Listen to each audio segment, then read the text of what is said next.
let's finish up talking about the different types of volcanoes, different landforms you might see, and then we'll take a look at the very exciting, how do volcanoes want to kill us? So, number 4 of our volcanic landforms that you might see around the world is something called a lava dome. And a lava dome is created by andesite, dacite, or rhyolite, but it doesn't form in a giant explosion because there wasn't a lot of gas, right? This is going to be gas poor. And remember the lesson, those volcanic gases are the energy behind the volcanic eruption. If there's not a lot of those gases in there, you're not going to have a big explosive eruption. So in this case, what happens, the lava is very, very viscous, right? It doesn't flow very well. And so the lava comes to the surface and it just kind of oozes out and sits there. And that's why we get this dome shape, right? This very gooey, thick lava rises up and just kind of forms this blob sitting at the surface. And that's our volcanic dome, or lava dome. Now, these often form after you have this big explosive eruption where basically the majority of the gas has been released, but there's still a little bit of lava down in the magma chamber, and that kind of squeezes its way out. And a great example of that is there is a lava dome inside the 1980 eruption crater of Mount St. Helens. Mount St. Helens is not a lava dome, but inside the 80 eruption crater, you have one. So this is looking inside that 1980 eruption crater, and right there is the lava dome. All of that was erupted after the 1980 eruption. And where was that sitting? If we come back a little ways, there's Mount St. Helens. That part right there is the lava dome. Now, just so you see another lava dome, this is, I believe, somewhere in Indonesia. Again, this thick, gooey lava squeezed its way out. Now, what most people, when you say volcano, what most people picture are those big, nice, tall, snow-capped, cone-shaped peaks that erupt every now and then. Those are stratovolcanoes. They are also called composite volcanoes. I like the term stratovolcano. Strato refers to layering, and you'll see why I prefer that name. So these are made by andesite, dacite, or rhyolite, and they're going to be that tall. And when I say tall, these things can be over 15,000 feet high in some cases. These are big volcanoes. And the reason I like the name stratovolcano is how they're formed. They're formed by an interlayering of lava flows and pyroclastics. And remember, strato refers to layers. And so, you get a layer of lava, a layer of the explosively erupted pyroclastics, and then some more lava, and then some more pyroclastics. And these things live for a long time. In fact, let's see, Mount St. Helens has been erupting for at least something like 250,000 years. The stratovolcano I worked on in New Zealand was over the past, again, like maybe 280,000 years, something like that. So these are long-lived volcanoes, but they're not constantly erupting through that entire time. And I have a student down here. My cat is like nodding, watching my hand. But anyway, these stratovolcanoes, they have these periods of eruption, and then they calm down, and then they will be quiet. They'll be dormant for a while, and then they'll wake up again, and they'll erupt, and then they'll calm down again. And this will go on, like I said, for a very long time. This nice little diagram of one of these stratovolcanoes where we have the lava that rises, and it's showing you that we have some lava flows, some pyroclastic flows building up that nice big cone-shaped volcano. A great example of this is Mount St. Helens. It's a stratovolcano. So is Mount Rainier, so is Mount Hood. That is Mount Rainier right there. This happens to be Ruapehu. That is the volcano I worked on in New Zealand. That is also a nice stratovolcano. That is before it erupted. All right. Now, earlier I said people ask me about what are the biggest eruptions? And I said, well, when it's volume-wise, we're talking flood basalts. But they're not very explosive. If we're talking about explosive eruptions, oftentimes the most explosive eruptions create what are called calderas. And a caldera is a large depression in the landscape. And by definition, it has to be greater than 1 kilometer, but many calderas are many kilometers. They can be 10 kilometers in diameter, or one of the biggest, which is a Toba caldera, is something like 70 kilometers in one direction and I think 40 kilometers in the other. It's kind of oval. But anyway, these can be very large depressions in the landscape. And the way you get that depression forming is you get this collapse of a volcanic structure when the magma chamber is empty. So you had this large volume of magma sitting underground. It erupts very quickly in this explosive eruption, and then the land above it basically collapses into that emptied magma chamber. And these can be formed in these very explosive eruptions if the magma is rhyolite. Let's see if it's and this, a good example is like Crater Lake off in Oregon is a caldera that was created in one of these violent rhyolite explosive eruptions. In many cases, these caldera forming eruptions are what people call supervolcanoes. And you can look right there in this nice little landscape of New Mexico, and it doesn't look like much. Right? It's like, oh, there's some mountains there in the distance and some clouds and a bunch of desert. But in those mountains is a caldera. So that is actually a volcano that 1.1 million years ago had a caldera forming eruption. And how do these calderas form? Again, we have a big magma chamber, we have this eruption that empties that, the land above sinks into the emptied magma chamber and forms our caldera. This is actually a diagram of how Crater Lake in Oregon formed. So again, if we were there and we'd stand in the middle of those mountains, we see a place called Valle Grande, which is a big valley. And what is that big valley? That's the caldera that we're looking at. All of that, that's basically a giant volcanic crater. And if you look at it from a satellite image, you can see it a little bit easier, right? Can you see this nice circular structure there? That's the caldera. And basically, remember I talked about volcanic domes after the volcanic eruption? You sometimes have a little bit more lava get erupted after the big explosion. That's what we're looking at there. In fact, my corona mask was a, oops, that's upside down, was a geologic map of this particular caldera. And what we're taking a look at, we have that nice circular structure there, and then these are some of those volcanic domes erupted in that caldera. All right, last of the volcanic landforms that I want to talk about is what happens long after a volcano is extinct. Yes, eventually volcanoes will go extinct. They will be dead. They'll never erupt again. And what can happen then is in the conduit, you know, you can think of it as a plumbing system that carried the lava upwards to erupt, some lava solidifies. And that lava is going to be really hard and resistant to weathering and erosion. Whereas, say, little volcanic bombs and the ash and stuff like that that created the volcano erodes away relatively easily. So over time, you might get a volcanic neck. And that's the conduit of this extinct volcano exposed by that differential weathering and erosion. And this is a good example of shiprock. This was underneath a volcano. The actual volcanic vent would have been way up here, but things have eroded, and that's a little more resistant to weathering and erosion, so it is left behind. And here you can see a dike from that volcano as well. This would have been underneath that volcano.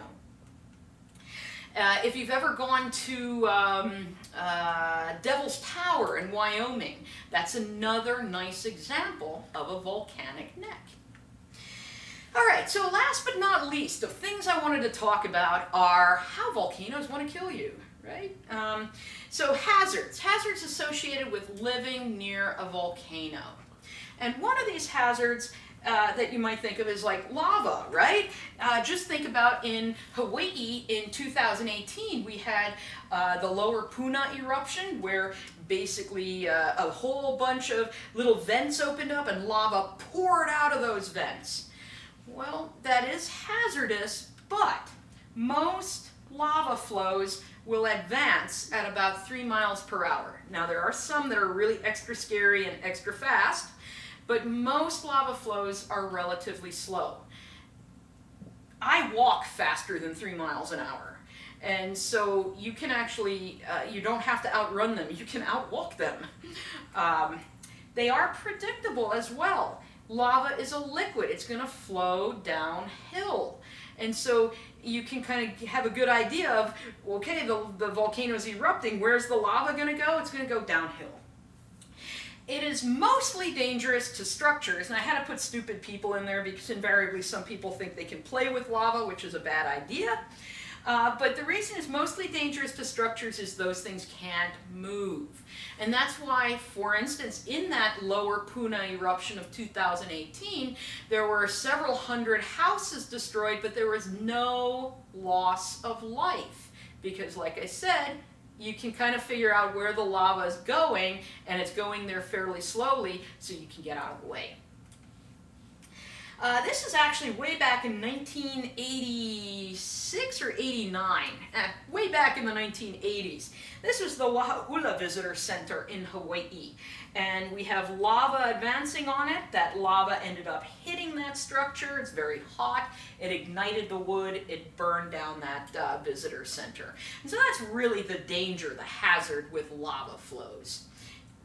But there are hazards that are much worse, much more dangerous, and one of them is a lahar. We call lahars volcanic mud flows. And basically what happens, these are common on stratovolcanoes. Remember, those stratovolcanoes are relatively high, they're relatively tall, they often have a snow cap on the top of them. Now imagine if you have a volcanic eruption under all this ice and snow. That ice and snow is going to melt from the heat of that volcanic eruption, and it's going to mix with the ash and the other pyroclastics, and it's going to race down that the side of the volcano as one of these lahars. Now, the good news is it's a liquid. It's going to be a predictable pathway, and in fact, these usually flow in river valleys. The bad thing is they are fast. They can be around 30 to 70 kilometers an hour. This is not something you can outrun. And they can flow far from the volcano. They can flow, say, 100 kilometers or more away from the volcano. And in fact, when Mount St. Helens erupted in 1980, more people were killed in lahars than in the actual blast of the volcano because they were like in rivers fly fishing and stuff and didn't realize, they're a long, long ways away from the volcano. They didn't even realize the volcano erupted until this giant lahar came down the river valley. This is a picture of lahar, but we're going to take a look at this in actual, well, not live, but let's take a good look at a video of that exact lahar occurring. And this is in Ruapehu. It is, So this is the volcano I worked on, and these were some of the lahars. There you can see this mix of all the ash and the pyroclastics. That's a river valley. So just think of this as a big, muddy, debris-filled flood, because that's not volcanic material. That's like trees and stuff. Because as this thing comes down the river valley, it's going to pick up anything that's in its pathway and carry it downstream. And so you want to be out of the way of any of these kinds of volcanic hazards. So that's our lahars. Now I do want to point out one other thing about them, is that we might call them a volcanic mud flow. Oh, we're watching it again.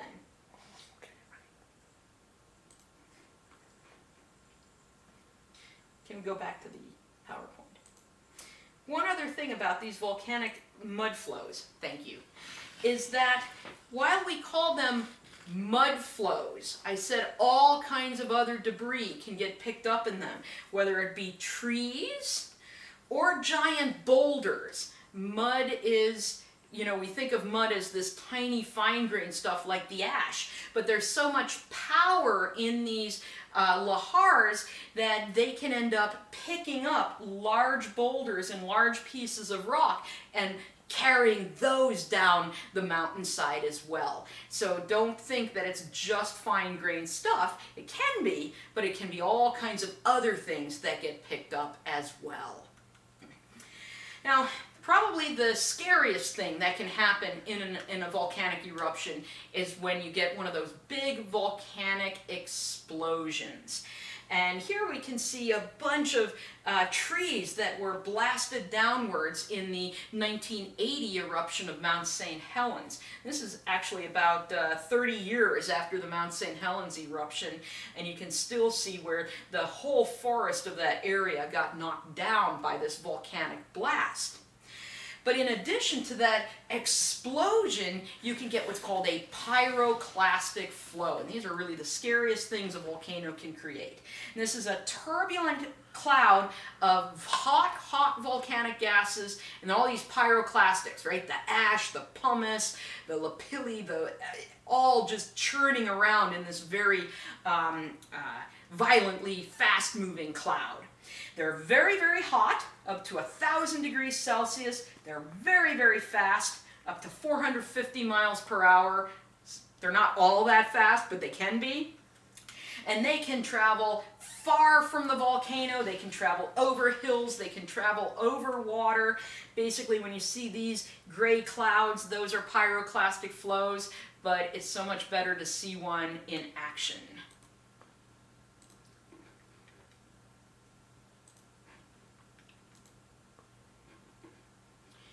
So this is going to be in the Caribbean, in Montserrat, and we're going to see a pyroclastic flow moving over water once we leave the office. There we go. Here's this pyroclastic flow. Look how it moves over the water. The reason it can do that, it's very hot and it's very buoyant, and so it can stay above the water and move out like that. Now the bad thing is anything that's living in the water is toast, because remember I said it's really, really hot. So it will be boiling the water underneath that. And so that's our pyroclastic flows that can happen. Very, very scary things to be involved in. Now these they're not going to flow forever. They can go far from the volcano, but eventually the gases are going to cool down and everything that's being carried in that pyroclastic flow is going to get dropped off. And this is the sort of stuff that's carried in the pyroclastic flow. So that gray cloud, this is all the solid stuff that was in there, these pieces of pumice and rock. Here's another pyroclastic flow deposit. This is kind of neat because that's a piece of wood that got caught in there. That pyroclastic flow went through a forest and it basically blasted apart the trees and carbonized them, turned them into charcoal. And these little pieces of carbonized wood are stuck in that pyroclastic flow deposit. They are, like I said, very dangerous. Only one person ever survived, and that's this guy here.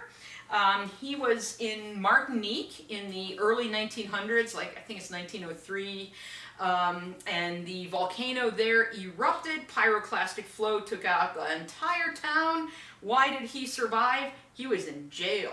But jail there was like sort of underground behind really, really thick walls with one tiny, tiny little window. And so the pyroclastic flow actually basically went over him. Even though he was underground, there was only a tiny window, he still got severely burned on one side that was facing the window. But He ended up spending the rest of his days touring with Barnum and Bailey Circus as the man who survived the pyroclastic flow. So very dangerous things, and I don't want to say crime pays, but in his case, hey, he got lucky. But I guess he didn't commit any more crimes. He toured with the circus. So anyway, this brings me just to the tail end of lecture. I like to point out a few things here, just for fun. I think everyone's probably seen Lord of the Rings, and they've seen Boromir here say this classic line of, "One does not simply walk into Mordor." Well, when he said that line and I was watching the movie, I actually laughed, because I walked through Mordor.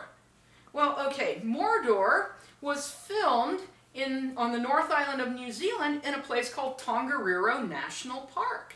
And you can go visit the national park and you can walk this trail called the Tongariro Crossing, which is, well, basically where they filmed Mordor. Now, I happened to work in New Zealand way back in the 90s before these movies came out. And so when this guy was like, "One does not simply walk across Mordor," I was laughing because I was like, I walked across Mordor and it only took me like 12 hours, not 3 damn movies. Should have given that Ring of Doom to a Viking. I could have taken care of it. Actually, I think I wear it all the time. But anyway, that's the movie poster for Lord of the Rings. That's Tongariro National Park. Look kind of similar, right? That is me walking across Mordor. But the real reason I was down there was this. That's Ruapehu. That's was erupting at the time, and that was why we were there, hanging out, looking at the volcano, studying it, understanding it, and so on. We had this crappy car or truck thing. It was like a van that was half pickup truck. It really sucked. I hated it.